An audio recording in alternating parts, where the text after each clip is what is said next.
ኢትዮጵያ ታምርት ክልላዊ የማጠቃለያ መርሃ ግብር በኮምቦልቻ ከተማ ተካሂዷል። በማጠቃለያ ፕሮግራሙ ለመታደም ርዕሰ መስተዳድር አረጋ ከበደን ጨምሮ ከፍተኛ የፌዴራልና የክልል የስራ ኃላፊዎች ኮምቦልቻ ከተማ ሲገቡ ደማቅ አቀባበል ተደርጎላቸዋል።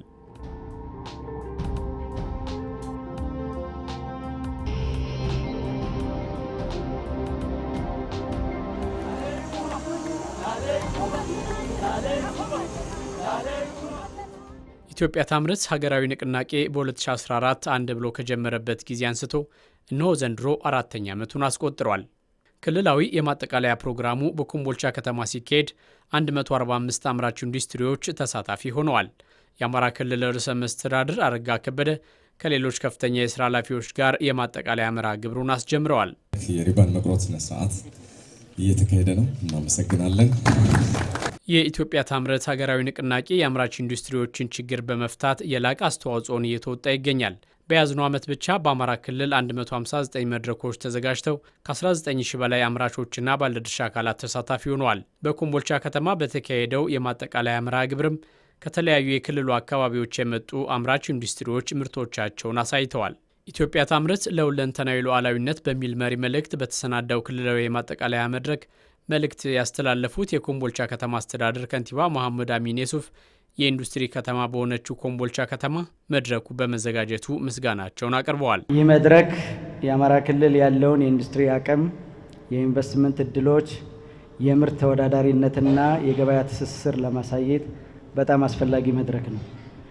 መድረኩ ምርታማነትን የሚያበረታታ፣ በሀገር ውስጥ ምርቶች የመጠቀም ባህል የሚያሳድግ፣ የኢንዱስትሪ እድገትን ለማፋጠን አቅም የሆነ፣ የኢኮኖሚ ነፃነታችንን ለማሳደግ የሚጠቅም በመሆኑ በኮምቦልቻ ከተማ እንዲካሄድ የወሰኑ የክልል ከፍተኛ አመራሮችን ያላቀ ምስጋና አቀርባለሁ።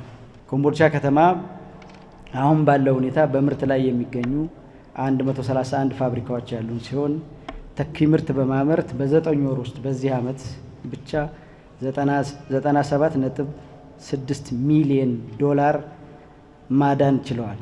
ወደ ውጭ በመላክ ደግሞ 52.4 ሚሊዮን ዶላር ኤክስፖርት አድርገዋል። በፕሮጀክት ደረጃ ስናየው በተለይ በቅርብ ጊዜ እያደገ የመጣው በፕሮጀክት ደረጃ ምርት ያልጀመሩ መካከለኛ 34፣ ከፍተኛ 86 በድምሩ 120 ፋብሪካዎች በግንባታ ላይ የሚገኙ ናቸው። እነዚህ በአጠቃላይ በዚህ ዓመት ወደ ስራ የገቡ 7 ፋብሪካዎች አሉ። ከነዚህ ፋብሪካዎች እና ሌሎቹ ፋብሪካዎች በዚህ ዓመት እንኳን ለ4262 ዜጎች የስራ እድል ፈጥረዋል። አዲስ ኢንቨስትመንት በዚህ ዓመት ፍቃድ ያወጡ 18 ቢሊዮን የሚገመት ካፒታል ያስመዘገቡ አውጥተዋል። በአሁኑ ሰዓት የውጭም ሆነ የሀገር ውስጥ ባለሀብት ኢንቨስት ለማድረግ የሚመጡ በቁጥርም ሆነ በካፒታል አቅማቸው እያደገ የመጣ ነው ያለው። የዚህ ዋነኛው ነገር ኮምቦልቻ ከተማ ለወደብም ለማዕከላዊ ገበያም ካላት ቅርበትና እንዲሁም በተነጻጻሪ የመሰረተ ልማት መሟላቱ፣ ኤርፖርትን፣ ደረቅ ወደብ፣ የጉምሩክ የገቢዎች አገልግሎት መኖሩን ሌሎችን ነው። በቅርብ ጊዜ ግን ትልቅ ብስራት፣ ትልቁ የባለሀብቶች ጥያቄ የነበረው ተጀምሮ ብዙ ቢሊዮን ዶላሮች ፈሶበት ስራ ያልጀመረው የነበረው የባቡሩ ስራ እንዲጀምር ከፍተኛ ፍላጎት ነበር። የክልሉ ከፍተኛ አመራሮችና የፌዴራል አመራር በወሰነው መሰረት በአሁኑ ሰዓት ባቡሩ ስራ ለመጀመር የጥገና ስራ እየተሰራ ነውና ለዚህ በጣም አመሰግናለሁ። ሞራል ስጡልኝ። ከዚህም ከተማ አስተዳደራችን ከማህበረሰቡ የመሰረተ ልማትና የመሬት ጥያቄዎችን በተገቢው በማሟላት እንዲሁም የአገልግሎት አሰጣጦችን በሙሉ ወደ ዲጂታል በመቀየር የተለያዩ የፕሮጀክት ስራዎችን እየሰራን ነው። በዚህም በከተማችን የኢንቨስትመንትና የሎጂስቲክስ ማዕከልነቷን በምስራቁ ቀጠና ላይ በተለይ አሁን ያለውን አማራጭ ሁሉ አሟጣ እንድትጠቀም የምንችለውን ሁሉ እያደረግን እንገኛለን። በመጨረሻም ይህ መድረክ እንደዚህ የደመቀና ያማረ ላደረጋችሁ አመራሮች፣ ባለሙያዎች በሙሉ ከልብ አመሰግናለሁ። አማራ ክልል የበርካታ ጸጋዎች ባለቤት መሆኑን የክልሉ ኢንዱስትሪና ኢንቨስትመንት ቢሮ ኃላፊ እንድሪስ አብዱ ተናግረዋል። ያለ አምራች ኢንዱስትሪዎች መስፋፋት ኢኮኖሚውን ማሳደግ እንደማይቻልም በመግለጽ ክልላችን ገና ያልተጠቀምንበት የበርካታ እምቅ ጸጋዎች ባለቤት ነው። እነዚህን ጸጋዎች በስፋት በመጠቀም ሰፊ የስራ ዕድል መፍጠር፣ የውጭ ምንዛሬ ግኝታችንን ማስፋት፣ አምርተን መተካት፣ የገቢ አቅማችንን ማሳደግ ይኖርብናል። የክልላችን የዛሬ ኢኮኖሚና የነገ ብልጽግናም ከአምራች ኢንዱስትሪዎች መስፋፋት ውጭ ሊታሰብ አይችልም። ሀገራት የለሙትና ያደጉት የአምራች ኢንዱስትሪዎችን የትኩረት ማዕከል አድርገው በመስራታቸው ነው። የእኛም ሀገራዊና ክልላዊ ጉዞ ይህንኑ መስመር የተከተለ ነው። የኢንዱስትሪያላይዜሽን መስፋፋት የከተሞቻችንን ፈጣን እድገት ያቀላጥፋል። ከተሞቹ መስፋፋት እና ማደግ ጋር የህብረተሰቡ የዕለት ተዕለት ኑሮም መሰረታዊ ለውጥ ያመጣል። ለአምራች ኢንዱስትሪዎች በተሰጠው ትኩረት የኢንዱስትሪዎችን የማምረት አቅም ከማሳደግ ባለፈ በርካታ ባለሀብቶች ወደ ክልሉ እንዲመጡ ማድረግ መቻሉን አቶ እንድሪስ ገልጸዋል። መንግስትንና ባለሀብቶችን የበለጠ በማቀራረብ የጎላ ሚና እንዳለውም ተናግረዋል። ባለፉት ዓመታት ባደረግናቸው የንቅናቄ መድረኮች በክልላችን አምራች ኢንዱስትሪው ከመቼውም ጊዜ በላይ ከፍተኛ መነቃቃት አሳይቷል። ላብነትም የኢንቨስትመንት ፍሰቱ ጨምሯል። ለኤክስፖርትና ተኪ ምርት የሚያመርቱ አምራች ኢንዱስትሪዎች በኢንዱስትሪ ቁጥርም በምርት መጠንም እያደገ መጥቷል። የኢንዱስትሪዎች የማምረት አቅምም ተሻሽሏል። በተቋማት መካከል ያለው ቅንጅትና ትብብርም እየተሻሻለ መጥቷል። የአምራች ኢንዱስትሪው አሁን ያለው አስተዋጽኦ ከክልሉ ጠቅላላ ውስጥ ምርት ጋር ሲነጻጸር ትልቅ የመበልጸግ ዕድል እንዳለን ጠቋሚ ውጤቶችን ማየት ጀምረናል። ከኢትዮጵያ እድገትና ለውጥ እቅድ ጋር በመሰናኘት የክልላችን የኢንዱስትሪ እምቅ ሀብት ይበልጥ የሕዝባችን ተጠቃሚነት በዘላቂነት ወደሚረጋገጥበት ደረጃ ለማሸጋገርም በክልላችን የ25 ዓመት አሻጋሪ እድገትና ዘላቂ ልማት እቅድ ግልጽ አቅጣጫ ተቀምጧል። የተከበራችሁ የኢንዱስትሪ ባለቤቶች እና ባለሀብቶች፣ እናንተ የዚህ ንቅናቄ ግንባር ቀደም አጋሮች ናችሁ።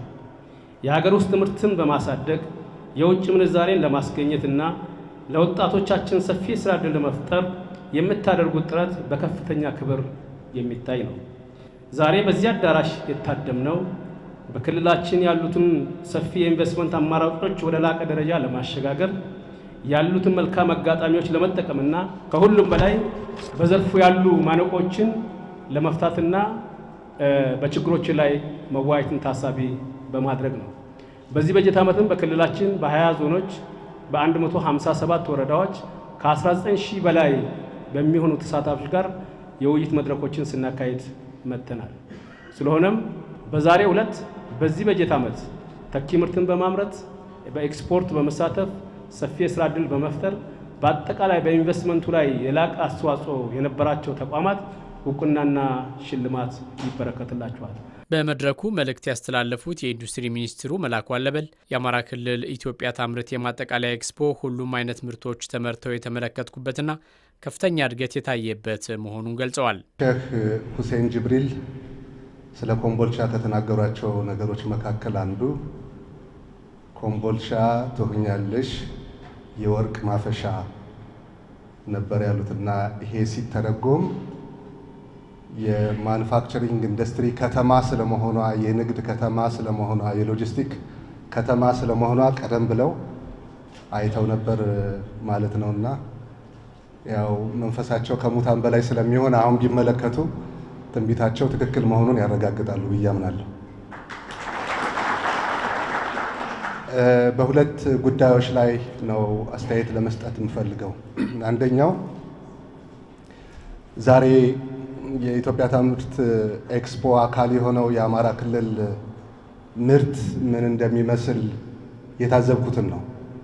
ብዙዎቻችሁ ባለሀብቶች እዚህ ያላችሁ 2006፣ 2007 እና 2008 ኢንቨስትመንት ፎረም አማራ ክልል ላይ በምናካሄድበት ጊዜ አንዱ ይነሳ የነበረው ጥያቄ እኛ ግብዓት አለን፣ የሰው ኃይል አለን፣ ነገር ግን ሁልጊዜ ለመሀል ገበያ ጥሬ ዕቃና ጉልበት አቅራቢዎች ነን መቼ ነው ከዚህ የምንወጣው? መቼ ነው የኛ ጉልበት የኛ ምርት እሴት ተጨምሮበት ወደ ገበያ የሚቀርብ የሚል በጣም ተከታታይነት ያለው መሰረታዊ ጥያቄ ነበር ሲነሳ የነበረው። ዛሬ የቀረበውን ምርት የማየት የመጎብኘት እድል ያገኛችሁ ካላችሁ በእኔ እምነት የዛሬውን የአማራ ክልል የኢትዮጵያ ታምርት ኤክስፖ የጽናት እና የአሸናፊነት ምልክት ነው ብዬ ነው የምወስደው። ለምንድን ነው የጽናትና የአሸናፊነት ምልክት ነው ያልኩት? ሁሉንም አይነት ምርቶች ክልሉ ራሱን የቻለ እንደሆነ የሚያረጋግጡ ሁሉንም አይነት ምርቶች እዚህ ተመርተዋል። አልባሳት ተመርተዋል፣ የቆዳ ምርቶች ተመርተዋል፣ ጫማ ተመርተዋል፣ የግንባታ እና የኮንስትራክሽን እቃዎች ተመርተዋል፣ ኬሚካል ተመርተዋል፣ የማምረቻ መሳሪያዎች ተመርተዋል። ሁሉም አይነት ምርቶች እዚህ ተመርተዋል። ይሄ ባለፉት ዓመታት የክልሉ መንግስት፣ የፌዴራል መንግስት እና እናንተ ባለሀብቶች ይሁነን ብላችሁ በጽናት በመስራታቸው የተገኘ ውጤት ስለሆነ ሁላችሁንም እንኳን ደስ አላችሁ ማለት ትፈልጋለሁ። ምርቶቹ ገቢ ምርትን የሚተኩ ኤክስፖርት ሊደረጉ የሚችሉ ጥራት ያላቸው በአይነታቸው በጣም ብዙ ከዚህ በፊት በጥሬ ዕቃነት ወደ ገበያ ስናቀርባቸው የነበሩትን አሁን እሴት ጨምረን ልናቀርባቸው መቻላችን የሚያረጋግጡ ናቸው። በዚህ ውስጥ የተፈጠረውን የስራ ዕድል፣ በዚህ ውስጥ የተፈጠረውን ሀብት፣ በዚህ ውስጥ የተገኘውን የውጭ ምንዛሬ በግልጽ ማየት ይቻላልና ይሄ የአማራ ክልል ያለፉት ዓመታት የስኬት እና የውጤታማነት ተምሳሌት ስለሆነ በዚሁ ተስፋፍቶ ጠንክሮ መሄድ አለበት የሚል መልእክት ለማስተላለፍ ነው። ኢትዮጵያ ታምርት ሀገራዊ ንቅናቄ በደሴና አካባቢው በሰሜኑ ጦርነት የወደሙ የኢንዱስትሪ ተቋማትን መልሶ ለመገንባት ከፍተኛ ሚና እንደነበረው ያስታወሱት ሚኒስትሩ ዛሬ ላይ ችግርን ተቋቁመን በመስራታችን ለውጤት በቅተናል፣ ከዚህም በላይ መስራት ይገባል ነው ያሉት። የኢትዮጵያ ታምርት ሀገራዊ ንቅናቄ የተጸነሰው እዚሁ ቀጠና ነው። እዚሁ ቀጠና ደሴ ከተማ ኮምቦልቻ ላይ የህወሓት ሰራዊት ያደረሰውን ጥፋት ጎብኝተን፣ ደሴ ላይ የህወሓት ሰራዊት ያደረሰውን ጥፋት ጎብኝተን ከዛ በመነሳት የቀጣይ ሂደታችን ምን መሆን አለበት ብለን ወስነን ነው የጀመርነው። ስለዚህ በአንድም በሌላ መንገድ መለኮታዊ ትስስር አላቸው። የኢትዮጵያ ታምርትና ይሄ ቀጠና ትስስር አላቸው። አሁንም የቅርብ ጊዜ ስለሆነ እንዳንረሳ፣ ያኔ ኮምቦልቻን በምንጎበኝበት ጊዜ ነዳጅ ማደያዎቹ በህወሓት ተዘርፈው ነበረ። ባንኮቹ በህወሓት ተዘርፈው ነበር። የእህል መጋዘኖች ተመዝብረው ነበር። እዚህ አካባቢ ይሰሩ የነበሩ ማሽኖች የሚችሉትን ጭነው ወስደዋል፣ የማይችሉትን እዚህ ሰባብረዋቸዋል። ህዝቡ ላይ የነበረው አጠቃላይ ስሜት ጥቁር ደመና የጠላበት ነው የነበረው። ጎሽ ሜዳ ዛሬ ምርቱን ያቀረበው ፋብሪካ ተበታትኖ ተሰባብሮ ነበር። የደሴ ቲሹ ካልቸር ለአማራ ክልል ግብርና ትልቅ አስተዋጽኦ የሚያበረክተው ያኔ ከፍተኛ ጉዳት ደርሶበት ነበር። የወልዲያ የኤሌክትሪክ ሰብስቴሽን በብዙ ፈተና የገነባ ነው ሰብስቴሽን ተጭኖ ተዘርፎ ተወስዶ ነበር። ሌሎቹም ከዛ ያለፉ ጉዳቶች ደርሰው ነበር። ነገር ግን በችግር አንቆምም፣ አንቆዝምም፣ ከዚህ የምንወጣበትን መንገድ መፈለግ አለብን ብለን ሀገራዊ ንቅናቄ አድርገን የኢትዮጵያ ታምርት ንቅናቄ ዛሬ እዚህ ደረጃ ላይ እንዲደርስ ማድረግ ተችሏል። ይሄ ትምህርት ሊወሰድበት የሚገባው ከችግር ማግስት ሌላ ድል እንዳለ እርግጠኞች መሆን መቻል አለብንና ዛሬ ከህወሓት ጋር የሚያብሩና የሚሰለፉ የኛንን የሚሉ ኃይሎችን ስንሰማ በጣም ያሳዝነናል። ጉዳት ካደረሱብን ሰዎች በላይ በእኛ ውስጥ በቅለው ይህን ሁሉ ቁስል አልፈው ሌላ ጠባሳ ለመፍጠር የሚንቀሳቀሱ ኃይሎችን ስንሰማ ያኔ በትግሉ ላይ የነበርን ሰዎች ይህን መስማት በጣም ህመም ይሆንብናል። ኢትዮጵያ ታምርት ንቅናቄንና ይህን ቀጠና በዚህ ትስስር ማየት አስፈላጊ ነው የሚል እምነት አለኝ። ኮምቦልቻ የኢትዮጵያ የአማራ ክልል ብቻ ሳይሆን የኢትዮጵያ የንግድ የኢንዱስትሪና የሎጂስቲክ ማዕከል ናት። የኮምቦልቻ እድገት በዚህ የሚያበቃ አይደለም። ኮምቦልቻ በመጪዎቹ ዓመታት ቅድም እንደተባለው ዋና የኢንዱስትሪ መሰረተ ልማት የሚባለው ዋናው የባቡር መስመር በፌዴራል መንግስት እገዛ ከክልሉ መንግስት ጋር በመቀናጀት በመጪዎቹ ዓመታት ወደ ስራ እንደሚገባ ታሳቢ ይደረጋል። ስለዚህ ሰፊ መሬት መዘጋጀት አለበት፣ ሰፊ ባለሀብት መዘጋጀት አለበት የሚል እምነት አለኝ። በመጨረሻ እስካሁን ድረስ የተሰሩ ስራዎች በጣም ብዙ ውጤት ያገኘንባቸው ናቸው፣ ግን አይበቃም። ከዚህ በላይ መስራት ይኖርብናል። ከዚህ በላይ ባለሀብቶችን ማስተናገድ አለብን። ከዚህ በላይ መሬት ማቅረብ አለብን። ከዚህ በላይ መሰረተ ልማት ማሟላት መቻል አለብን።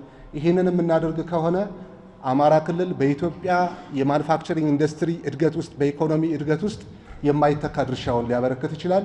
ይህንን ለማድረግ ደግሞ መጪው ጊዜ ትልቅ ተስፋ ያለው ትልቅ ብሩህ የሆነ መንገድ ያለው ስለሆነ ሁላችንም እጅ ለእጅ ተያይዘን በአንድነት የክልላችን ሰላም አስጠብቀን የማኑፋክቸሪንግ ኢንዱስትሪን እድገት እንድናፋጥን የፌዴራል መንግስትም ይህንን ክልል ለመደገፍ ያለውን ቁርጠኝነት በዚሁ አጋጣሚ ላረጋግጥላችሁ እወዳለሁ። እጅግ በጣም አመሰግናለሁ። በኢትዮጵያ ታምርት የማጠቃለያ መርሃ ግብር ተገኝተው መልእክት ያስተላለፉት የአማራ ክልል ርዕሰ መስተዳድር አረጋ ከበደ የኢትዮጵያ ታምርት ንቅናቄ በራስ አቅም የማደግና ሀገርን በጋራ የማበልጸግ እሳቤ ያለው መሆኑን ገልጸዋል። የኢትዮጵያ ታምርት ንቅናቄ በአጠቃላይ በራስ አቅም የመኩራት፣ በራስ አቅም የማደግ፣ የራስ ምርት የማሳደግ፣ የራስ ምርት የመጠቀም መርሃ ግብር ነው። ሀገር የተሟላ ሉዓላዊነትና ነፃነት የሚኖራት በሁሉም መስክ በኢኮኖሚ ራሳችንን ስንችል ብቻ ነው። ይሄ በተለይ ለኛ ለኢትዮጵያውያን ግልጽ የሆነ ጉዳይ ነው። የተሟላ ነፃነትና ሉዓላዊነት እንዲኖር ልክ በደምና ባጥንት ራሳችንን እንዳስከበርን ሁሉ ላባችንንና እውቀታችንን አፍሰን በኢኮኖሚ በተለይም ደግሞ በኢንዱስትሪ ልማት በሚመጡ ውጤቶች ራስን የመቻል ውዴታ ሳይሆን ግዴታ በሚልበት ወቅት ላይ እንገኛለን። የኢትዮጵያ ታምርት ንቅናቄ የኢትዮጵያ የኢንዱስትሪ እድገት በከፍተኛ ደረጃ ያሻሻለ ነው ብለን እናምናለን እንደ ሀገር። ይሄ በክልላችንም በተመሳሳይ የኢንዱስትሪ ልማት እንዲሻሻል አድርጓል። ይሄ በትልቁ ለውጡ በየፋብሪካዎች ካለው በላይ በህብረተሰቡ ዘንድ የመጣው የአመለካከት ለውጥ በትልቁ የሚመዘን ነው። በአመራራችን ላይ የመጣው ለውጥ በትልቁ የሚታይ ነው። እኛ እዚህ ወቅት ላይ ሆነ በአማራ ክልል ቀደም ሲል እንደገለጽኩት ወንድሞችም እንደገለጹት በኢንዱስትሪ ልማት ዘርፍ የመጣው ለውጥ ቀላል አይደለም። ይሄ ቀላል አይደለም ብዬ በምገልጽበት ጊዜ በተጨባጭ የተገነባው ፋብሪካ በቂ ነው ማለት አይደለም። ነገር ግን ደግሞ ኢንዱስትሪን መምራት እንደሚቻል መምራት እንዳለብን በውል የተገነዘብንበትና ለዚህ ፍላጎታችን ጅምር ስራዎችን የሰራንበት ሁኔታ እንዳለ ለማንሳት ነው። መሰረተ ሰፊ የኢንዱስትሪ ልማትን በማረጋገጥ ለአነስተኛና መካከለኛ ኢንዱስትሪዎች ትኩረት መስጠት እንደሚገባም ርዕሰ መስተዳድሩ ተናግረዋል። በዚህ መድረክ የምንመክር ሰዎች በተለይም ደግሞ የክልል አመራሮች ለመካከለኛና ለአነስተኛ ኢንዱስትሪዎች በቂ ትኩረት መስጠት ያስፈልጋል። መሰረተ ሰፊ ኢንዱስትሪ እንዲኖረን ካስፈለግን መነሻውን ማስፋት ያስፈልጋል። መነሻውን ካሰፋን መድረሻው የዛኑ ያህል ሰፊ ሊሆን ይችላል። ምናልባትም እንደ ሀገርም ያለምነውን የመካከለኛ ገቢ አገር ለመገንባት የምናደርገውን ጥረት በትልቁ ሚና ያለው ነው ብለን እንገምታለን። በሀገር አቀፍ ደረጃ የአምራች ኢንዱስትሪ ዘርፍ በማምረት አቅምም በፊት ከነበረበት በከፍተኛ ሁኔታ አድጓል። የክልላችን የአምራች ኢንዱስትሪ ዘርፍም በማምረት አቅሙ ተሻሽሏል። ያን ያህል አድጓል ብለን ባንገልጽም በተለይም ደግሞ በአንዳንድ ዘርፎች በተለይ ከጥሬ ዕቃ አቅርቦት ከገንዘብ አቅርቦት ጋር በተያያዘ አሁን የገነባናቸው ያለ ፋብሪካዎችም የማምረት አቅማቸው አሁንም ፈተና ውስጥ ሆኖ ይገኛል። ነገር ግን ከባለፉት ጊዜያት አኳያ ሲታይ ከፍተኛ መሻሻል የሚታይበት ነው። ከኛ ክልል አኳያ ደግሞ ከጸጥታ ችግር ጋር በተያያዘ የክልላችን ኢንዱስትሪዎች ከፍተኛ ፈተና ውስጥ ገብተው ከርመዋል። ይሄን የሚያካክስ ስራ መስራት ይኖርብናል። ስለዚህ ዘላቂነት ያለው ሰላምም ለማረጋገጥ ራሱ ኢንዱስትሪ የሚጫወተው ሚና ከፍተኛ ነው። ምክንያቱም ስራ አጥነትን ይቀርፋል፣ የኑሮ ውድነትን ያሻሽላል። ምናልባት በአንዳንድ ምሁራን አስተያየት አንድ ሀገር መካከለኛ ገቢ ከደረሰች በኋላ በዘረኝነት ላይ በማንነት ላይ የተመሰረተ ፖለቲካ በትልቁ እየመነመነ ይመጣል። ይህን ታሳቢ በማድረግ በክልሉ የ5 ዓመታት የአሻጋሪ የእድገትና ዘላቂ ልማት እቅድ ትኩረት ካደረገባቸው ዘርፎች አንደኛው የአምራች ኢንዱስትሪ ዘርፍ ነው። ይህን ዘርፍ በልዩ ትኩረት መደገፍ እና ችግሮችን እየፈቱ የተሻለ እድገት እንዲኖር ማድረግ የክልላችን የቅድሚያ ከሚሰጣቸው የኢኮኖሚ ዘርፎች ከኢኮኖሚ ዘርፎች ውስጥ አንዱ ነው። የአማራ ክልልን የኢንቨስትመንት አቅም በመለየት መስራት ይገባል ያሉት ርዕሰ መስተዳድር አረጋ የክልሉ ተወላጅ ባለሀብቶች ለክልሉ ሁለንተናዊ እድገት በንቃት እንዲሳተፉም ጥሪ አቅርበዋል። ክልሉ ከፍተኛ የሆነ ኢንዱስትሪና ኢንቨስትመንት አቅም አለው። ይህን አቅም አስተሳስሮና አቀናይቶ መጠቀም ደግሞ በዋነኛነት የመንግስትና የባለሀብቱ ሚና እንደሆነ ከልብ እናምናለን። ይህን መድረክም ባለሀብትና መንግስት የሚገናኝበት ሁነኛ መድረክ አድርገን እንወስደዋለን። የኢትዮጵያ ታምርት ንቅናቄ እስካሁን ያልታየውን የክልላችን ጸጋ ለሀገር ውስጥና ለውጭ ባለሀብቶች እንድናስተዋውቅ አዳዲስ የውጭና የሀገር ውስጥ ባለሀብቶችን ወደ ክልሉ እንዲመጡ፣ ባለሀብቶች ምርቶቻቸውን እንዲያስተዋውቁ፣ የገበያ ትስስር እንዲፈጠርላቸው፣ ችግሮች እንዲፈቱላቸው፣ ከመንግስት ጋር ያላቸውን ቅርርብ እንዲሻሻል እና እያደገ እንዲመጣ አይነተኛ ሚና ተጫውቷል። ይህንንም በከፍተኛ ደረጃ ማሳደግና የኢንዱስትሪው ዘርፍ የበለጠ እንዲስፋፋ ማድረግ የቀጣይ የትኩረት አቅጣጫችን ይሆናል። አበክሬ በተለየ መንገድ ማሳሰብ የምፈልጋቸው የክልላችን ተወላጅ ባለሀብቶች ክልሉን በስፋት እንድታለሙ፣ ይህን ጥሪ በማቀርብበት ጊዜ ደግሞ ያለውን ሁለንተናዊ ተግዳሮት ራሱ ቢዝነሱ ያለውን ተግዳሮት የእኛ ቢሮክራሲና ሌሎች ጉዳዮችን ተሸክማችሁ ተቋቋማችሁ ክልላችንን እንድታለሙ ለማሳሰብም ነው። ምክንያቱም እናንተ ካላችሁ የውጭ ባለሀብት ይመጣል። እናንተ ካላችሁ በሌሎች ክልሎች ያሉ ባለሀብቶች ወደ ክልላችን ይመጣሉ። ወይ በጆይንት ቬንቸር ወይም በተናጠል ሊመተው ሊያለሙ የሚችሉበት ሁኔታ ይኖራል። ስለዚህ ከዚህ ቀደምም እናንተ ወደ ክልላችን ኢንቨስት ለማድረግ የመጣችሁ ባለሀብቶች በተለይ ባለፉት 3 እና 4 ዓመታት በችግር ውስጥ ሆነን ሀብታችሁንም ሰራተኞቻችሁንም በክልላችን ውስጥ አሰማርታችሁ ኢንቨስት ለማድረግ የቆረጣችሁ ከዚህም አልፎ ወደ ውጤት የገባችሁ ባለሀብቶች በድጋሜ በአማራ ብሔራዊ ክልላዊ መንግስትም ከፍ ያለ ምስጋና ለማቅረብ እወዳለሁ። ስለሆነም ሌሎቻችሁም ባለሀብቶች ስራ ያልጀመራችሁም ስራ ያቋረጣችሁም ወደፊትም ወደ አማራ ክልል መጥታችሁ ኢንቨስት ለማድረግ የምትተጉ ባለሀብቶች አሁንም ወደ ክልላችን መጥታችሁ ኢንቨስት እንድታደርጉ በዚህ አጋጣሚ ጥሬን አቀርባለሁ። በኢትዮጵያ ታምርት ክልላዊ የማጠቃለያ ኤክስፖ አምራቾች የተለያዩ አይነት ምርቶችን ለገበያ አቅርበዋል። የድርጅታችን ስም አሸናፊ ጋቢ ማሽነሪ ይባላል። የምናመርተው የቡና ማሽኖች ነው። የተለያዩ የቡና ማሽኖች እናመርታለን። ይሄ የምታዩት በአንድ ጊዜ 30 ኪሎ ግራም ቡና መቁላት የሚችል ነው። በአንድ ጊዜ 30 ኪሎ ግራም ማለት ከ5 ኪሎ ግራም ጀምሮ መቁላት ይችላል። ከ5 ኪሎ እስከ 30 ኪሎ ድረስ መቁላት ይችላል። ስሜ አስራት ምህረቴ ይባላል። የቋሪት አግሮ ኢንዱስትሪ የፋብሪካ ስራ አስኪያጅ ነኝ። ዋነኛ ዘርፋችን የኢምፖርት ኤክስፖርት በመጀመሪያ ስራውን ሲጀምር ኢምፖርት ኤክስፖርት ላይ ነው። የቅባት እህሎችን እንደ አኩሪ አተር፣ ሰሊጥ እዚህ ላይ የምታያቸውን እንደ በሎቄ ያሉትን ኢምፖርት ኤክስፖርት ማድረግ ጀመረ። ከዛ በኋላ የስራውን ዘርፍ በማየት ወደ አልሚ ምግብ ማምረት ማቀነባበሪያ ፋብሪካ ከፍቶ በፈረንጆች አቆጣጠር ከ2020 ጀምሮ የሲኤስቢ ፕላስ የምንለው ወይም ደግሞ የአልሚ ምግብ ማምረት ጀምረናል ማለት ነው። ስሜ ሞገስ ደመቀ ይባላል። የመጣሁት ከደሴ ገራዶ ኮኮ ሚስማር ፋብሪካ ይባላል። ስራ የጀመርነው ከእንጨትና ብረታ ብረት ዘርፍ ነው የመጣነው። 2006 ላይ በሀገር አቀፍ ደረጃ ከጥቃቅን አነስተኛ ወደ መካከለኛ ከተሸጋገሩት ደሴ ከተማ ውስጥ ከነበሩ 6 ሰዎች ውስጥ አንደኛው እኔ ነኝ። ከዛ ከተማ አስተዳደሩ ባመቻቸልን እና በሰጠን ገራዶ ላይ በሰጠን ቦታ ግንባታ እየገነባን እስካሁን ቆየን እና አሁን ኦልሬዲ ወደ ምርት ማምረት ደርሰናል ማለት ነው። ሰጠኝ እንግዳው እባላለሁ። የበላይነህ ክንዴ ግሩፕ የኮሚኒኬሽን ዳይሬክተር። በዋናነት እንግዲህ ዘይትን ጨምሮ በፊቤላ ቡሬ የሚመረቱ እንደሚታወቀው ወደ 9 የተሳሰሩ ፋብሪካዎች አሉት። የእሱን ምርቶች እዚህ የክልላዊ ማጠቃለያው ላይ ለማስተዋወቅ መጥተናል። ሁለተኛው ደብረ ብርሃን የሚገጣጠሙ በአሁኑ ሰዓት አስፈላጊ የሆኑትን የኤሌክትሪክ ተሽከርካሪዎች በተለይ ባስ፣ ሚኒ ባስ እና ሚድ ባስ እንዲሁም ደግሞ ድርጅታችን ኢምፖርት የሚያደርጋቸውን የኤሌክትሪክ ቻርጀሮች ለማስተዋወቅ ነው የመጣ ነው። ኢትዮጵያ ታምርት ሀገራዊ ንቅናቄ ምርትን በማስተዋወቅና የልምድ ልውውጥ እንዲያገኙ በማስቻል ረገድ ጠቀሜታው የጎላ ስለመሆኑም ነው የተናገሩት። በራስ የማምረት አቅማችን እንዲሻሻልና እንዲያድግ አድርጎናል የኢትዮጵያ ታምርት።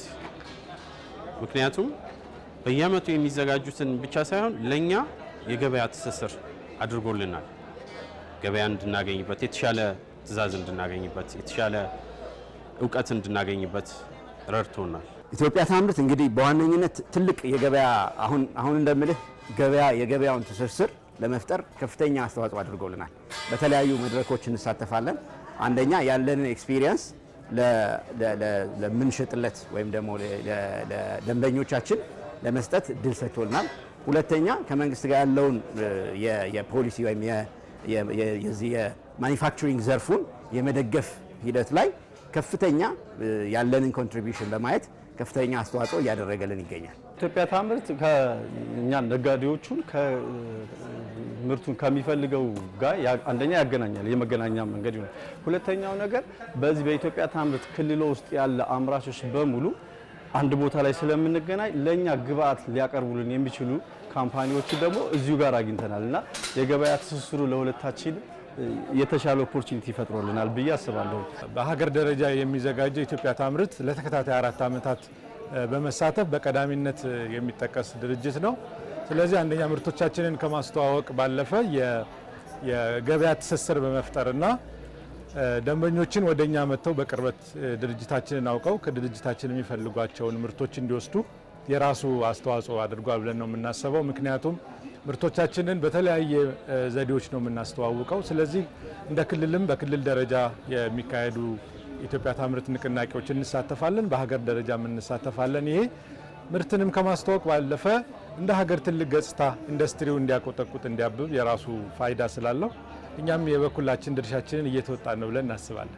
በኢትዮጵያ ታምርት ንቅናቄ የቆሙ ፋብሪካዎች ስራ እንዲጀምሩ ተደርጓል። የገቢ ምርቶችን በሀገር ውስጥ በመተካትም የውጭ ምንዛሬን ማዳን ተችሏል። እንደ ሀገር አማካኝ የማምረት አቅም ከዛሬ 4 ዓመት በፊት ከነበረበት 47 ከመቶ ወደ 67 ከመቶ ከፍ እንዲል ስለማድረጉም መረጃዎች ያሳያሉ።